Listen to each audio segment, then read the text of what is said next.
오늘 함께 묵상할 말씀은 요한복음 7장 53절에서 8장 11절까지 말씀입니다. 다 각각 집으로 돌아가고 예수는 감람산으로 가시니라. 아침에 다시 성전으로 들어오시니 백성이 다 나아오는지라. 앉으사 그들을 가르치시더니 서기관들과 바리새인들이 음행 중에 잡힌 여자를 끌고 와서 가운데 세우고 예수께 말하되 선생이여, 이 여자가 간음하다가 현장에서 잡혔나이다. 모세는 율법에 이러한 여자를 돌로 치라 명하였거니와 선생은 어떻게 말하겠나이까? 그들이 이렇게 말함은 고발할 조건을 얻고자 하여 예수를 시험함이러라. 예수께서 몸을 굽히사 손가락으로 땅에 쓰시니 그들이 묻기를 마지 아니하는지라. 이에 일어나 이르시되 너희 중에 죄 없는 자가 먼저 돌로 치라 하시고 다시 몸을 굽혀 손가락으로 땅에 쓰시니 그들이 이 말씀을 듣고 양심의 가책을 느껴 어른으로 시작하여 젊은이까지 하나씩 나가고 오직 예수와 그 가운데 섰는 여자만 남았더라. 예수께서 일어나사 여자 외에 아무도 없는 것을 보시고 이르시되 여자여, 너를 고발하던 그들이 어디 있느냐? 너를 정죄한 자가 없느냐? 대답하되 주여, 없나이다. 예수께서 이르시되 나도 너를 정죄하지 아니하노니 가서 다시는 죄를 범하지 말라 하시니라. 아멘. 사람들이 약속을 만들고 질서를 정하고 규정을 만드는 것, 더 나아가서 모임과 단체와 더 큰 규모인 국가의 단위로 지켜져야 할 법을 만드는 목적은 그 정하여진 법을 가지고 구성원들을 못살게 하고 벌을 주기 위한 취지가 결단코 아니지요. 더 많은 이들이 그 법을 지켜내고 지켜줌으로써 함께하는 구성원들이 보호받고 애매히 고난당하지 않는 가운데 안녕과 평화를 얻도록 하기 위함입니다. 그런데 그 법을 잘못 다루게 되거나 그 권한이나 판결권을 가진 자들이 이를 남용하게 되면 그 법은 더 이상 약한 자들과 꼭 법이 필요한 이들을 보호하고 누리도록 하는 것이 아니라 오히려 통치하고 다스리고 억압하도록 사용되는 차라리 없는 것이 더 나은 무용지물이 되고 맙니다. 지금이나 예수님 당시나 꼭 그런 이들이 있습니다. 마치 누구라도 그 법에 한 명 걸리기만 해봐라. 정하여둔 율법과 규례의 그물을 치고 아무라도 걸리기를 바라는 그런 이들이 꼭 있기 마련입니다. 오늘 저희가 읽은 본문에 한 여인을 끌고 나온 서기관들과 바리새인들이 바로 그런 이들입니다.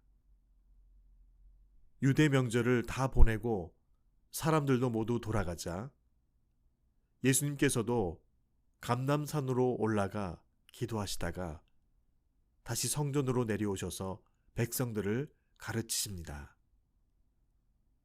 그렇지 않아도 예수를 어떤 빌미로든 문제를 만들고 죄를 만들어 엮고 싶었던 이 서기관들과 바리새인들이 뭔가 아주 좋은 건수를 만들어서 한 여인을 예수님 앞으로 끌고 옵니다.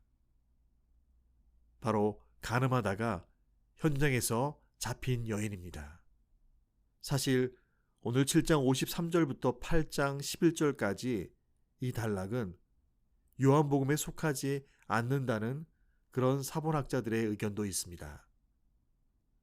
그래서 개역 성경도 오늘 본문은 괄호 안에 넣어서 표시하고 있죠. 그러나 이 사건이 실제로 일어난 일임을 의심할 근거는 전혀 없습니다. 다른 사람들은 다 자기 집에 있었지만 오늘 예수님께서는 거처가 없으셔서 감람산으로 올라가신 것을 살피게 합니다. 이렇게 쉽지 않은 환경에서도 예수님께서는 다시 성전에 내려오셔서 백성들을 가르치기를 힘쓰십니다. 그런데 그 중에 말씀을 배우고자 함이 아니라 예수님을 고발할 양으로 이를 꾸미는 이들의 모습을 봅니다. 음행 중에 여인이 잡혔다고 하는데 함정을 파고 기다린 것이 아니라면 음행을 현장에서 잡기는 그리 쉽지 않을 터인데 그것도 예수님께서 성전에서 가르치실 그 시간대에 딱 맞춰서 그 여인을 체포하여 성전까지 끌고 온다는 것은 매우 이례적인 일입니다. 게다가 음행을 범한 남자는 없고 여자만 끌려왔죠. 우리가 정확한 상황은 알 수 없으나 예수님의 평판을 나쁘게 하기 위해 한 명의 사려 깊지 못한 힘없는 여인을 희생양으로 삼아 남편의 묵인하에 여인을 유혹하여 함정에 빠뜨린 후 예수님께 끌고 왔을 가능성도 충분합니다. 사실 예수님 당시와 같은 고도로 종교화된 사회에서는 종교를 사용하여 다른 사람을 모함하고 죽이는 일이 매우 비일비재하게 일어났기 때문이죠. 이는 비단 유대교만이 아니라 교회도 사랑을 잃고 종교화되고 율법화에 빠지면 신앙의 이름으로 하나님의 이름으로 한 사람을 매장시키는 일은 얼마든지 자행될 수 있는 일을 오늘날에도 봅니다. 오늘날에도 목회자가 성적인 문제와 금전적인 문제로 어려움에 처했을 때에 소수이고 힘없는 이들을 오늘 이렇게 가늠하다 잡혀온 여자처럼 매도하고 매장하는 일들을 어렵지 않게 듣게 되죠. 한 여인을 끌고 와서는 예수님께 율법대로 돌로 쳐야 되느냐 말아야 되느냐 그렇게 다그치는 그들의 모습은 고발자이자 정죄자인 마치 사탄의 전형과도 같은 그런 모습을 보여주고 있습니다. 이에 예수님은 몸을 구부려 손가락으로 땅에 무엇인가를 쓰셨는데 그 내용을 알 수는 없지만 예수님은 그 즉시로 오늘 7절 말씀처럼 너희 중에 죄 없는 자가 먼저 돌로 치라 라고 말씀하십니다. 예수님은 저들이 어떤 상황에서 이 여인을 붙잡아 끌고 왔는지 이미 다 알고 계십니다. 저들이 행한 일이 이 여인이 행한 음행보다 훨씬 더 큰 죄악임을 느끼게 하십니다. 그리고 이내 그 현장은 피고와 원고가 완전히 바뀐 정반대의 상황으로 전개되고 말지요. 고발하고 정죄하던 이들이 오히려 정죄를 당하고 고발을 당하는 그런 상황으로 역전됩니다. 너희 중에 죄 없는 자가 먼저 돌로 치라. 예수님의 말씀 앞에 그들은 양심의 가책을 느끼고 하나씩 그 자리를 떠나고 말지요. 그곳에는 오직 예수님과 그 여인만 남아있게 됩니다. 살기등등한 무리들로부터 예수님은 그 여자를 지키고 보호하셨습니다. 무서운 괴물처럼 달려드는 그 세력을 교만하고 잔인한 심판자의 자리에서 끌어내리시고 오히려 그들이 마땅히 서야 할 심판받는 자리에 그들을 세우시고 계십니다. 예수님께서는 바로 그 현장에서도 고발할 미끼로 이용당하던 그 여자를 그들의 무지한 폭력의 손길에서 건져내셔서 자신 앞에 세우십니다. 그리고 가장 정중한 표현으로 여자여 라고 부릅니다. 이는 가나안 혼인잔치와 십자가 위에서 어머니를 부르셨을 때 사용한 아주 정중한 표현과 동일하게 그렇게 그 여인을 부르고 있습니다. 모두가 그 여인을 업신여기며 돌로 쳐 죽이고자 할 때에 예수님은 친히 그 여인을 하나님의 자녀로서 마땅히 받아야 할 존귀함을 담아 그렇게 부르고 계셨던 것입니다. 그녀를 죽이려 달려들었던 세력들이 없어졌음을 확인시킨 후에 그녀를 모든 정죄에서 해방시켜 돌려보내시죠. 그녀가 죄 없다라고 말씀하시지 않으셨습니다. 그 대신 다시는 죄를 범하지 말라라고 말씀하십니다. 사람들은 한 번의 실수와 한 번의 망가진 이미지로 말미암아 다시 원래대로 그 이전의 모습을 회복하는 것이 쉽지 않습니다. 사람들이 그것을 용서하지 않고 또한 기억하고 있기 때문입니다.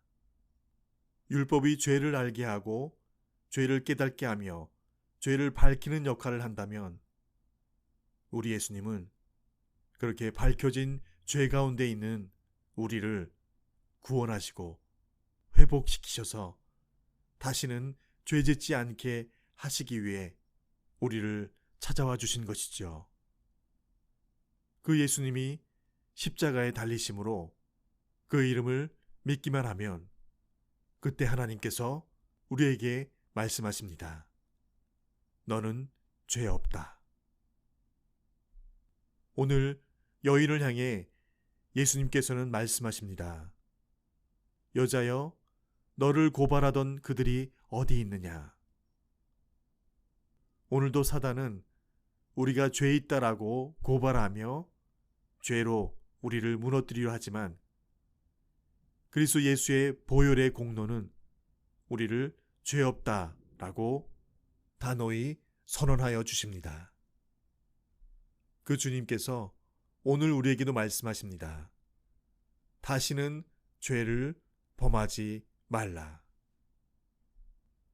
오늘 말씀을 묵상하면서 우리도 동일하게 정죄의 자리에서 심판의 자리에서 그동안 쌓아온 신앙의 경륜과 말씀으로 또 다른 누군가를 죄 있다라고 고발함으로 우리가 받은 구원의 감격과 사랑을 잃어버린 그저 종교적 껍데기만 남는 그런 자들 되지 않도록 예수님 친히 하신 말씀이 우리 신비에 새겨져 겸손케 되는 그런 저와 여러분 되시기를 간절히 축원드립니다.